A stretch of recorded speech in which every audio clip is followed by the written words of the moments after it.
Watch Symposium. I'm Austin. Uptick reacts. All right, link in the description to his reaction video. He didn't seem too fussed by my video. He made a lighthearted video. I'm really happy he's not upset about my video. Now, I made a 20-minute video, and that's asking a lot of my audience because it's easy to get lost in the weeds there. You know, I go for accuracy, but sometimes it can be counterproductive. And in his video response, he doesn't really address what I think is the central tenet of my 20-minute video. And so I just want to lay it out. My issue with his proof is the audio. I think it hinges on the audio, and I think the audio doesn't bear out his proof. I think they're leading questions. I think he puts words in the guy's mouth. I think they're communication problems. I think it's an overall communication clusterfuck. Now, he derives the basis of his original video from that audio, and I don't think he did it maliciously. In fact, I'm pretty certain he didn't. I think he thought he got what he thought he got. But I think if you honestly look at it and you listen, and it's, you know, we're talking 10 seconds, guys, 10 seconds, give it a listen and ask yourself, is there some equivocation there? Is it rock solid proof and an admission of guilt? And I think anybody who gives it an honest listening will say, it's close, but certainly no cigar. And that's really what I aim to get at. Now, in his video, he throws out a couple of good-natured jabs, personal jabs at me. That's always fun. Check out the video for that. But he also strawmans a little bit, and that, again, I think is the result of a 20-minute video that you get lost in the weeds in. It's probably my fault. Now, I am not defending the ADs, and that's one thing I want to get right out there. And you know what? I think Uptick is right. I think Uptick is absolutely right. And I think there is some funny business going on with the ADs. Now, a lot of people will say, we all know it. We all know it. Do you even need proof? We all know it.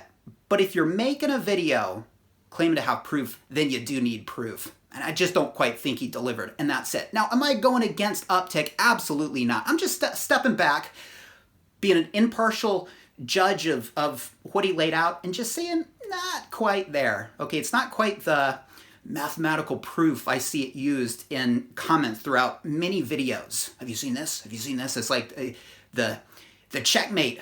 Not quite, not quite. I thought it was too, right? Now, there's a lot of good evidence in that video, and some really good evidence, and evidence and proof is two different things, right? The boxes, the plastic boxes, that's really interesting. And it's certainly evidence. And look, in my heart of hearts, do I think there's some deal going on? Yeah, I do, all right? So don't for a second think we're not on the same page. I guess we just have a different take on what that audio meant, and maybe a different level of the burden of proof that we're willing to accept. Now, one thing, if he wants to continue his journalistic endeavors, and I hope he does, is I would be very interested to actually see those watches. If he were to look at those watches, check out the actual watches and see, do they have the stickers on or off? And the cards, are the cards signed or are they blank?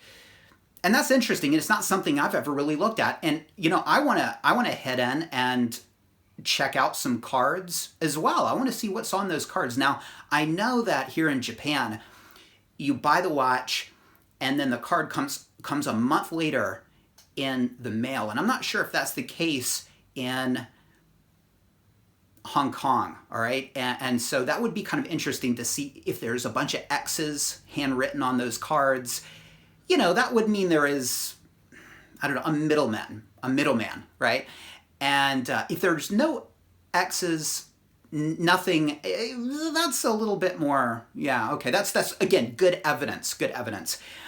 Now, when it comes down to it, does Rolex know this is happening? Probably, but it's just happening so much, I don't think they can stop it. Now, the great thing about Uptick's video, while he didn't get the proof, he got a lot of views, and it's pretty damn incriminating. Like I said, maybe not the proof, but certainly a lot of evidence. And if Rolex wants to take a look at it, meaning the situation in Hong Kong, I think they should, because sometimes they need to make an example of these ADs and the situation. And, you know, while it might happen a little bit, you know, this rich guy gets a Pepsi pulled out from the back because he bought a couple of two-tones for his wife.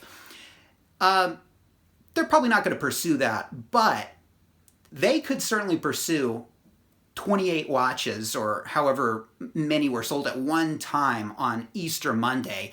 And if they want to get to the bottom of this, they certainly could. So it's good that it's out there for that reason. Can we use it as proof? Positive? Probably not. I think the audio is shaky, but it's not to say I don't appreciate it. It's just to say I want to step back and I want everybody to have a little bit of perspective on things. Thanks for watching. I'm going to go get a hug, get a drink, and think about some watches I can't afford. Let me know what you think. Take care and see you next time.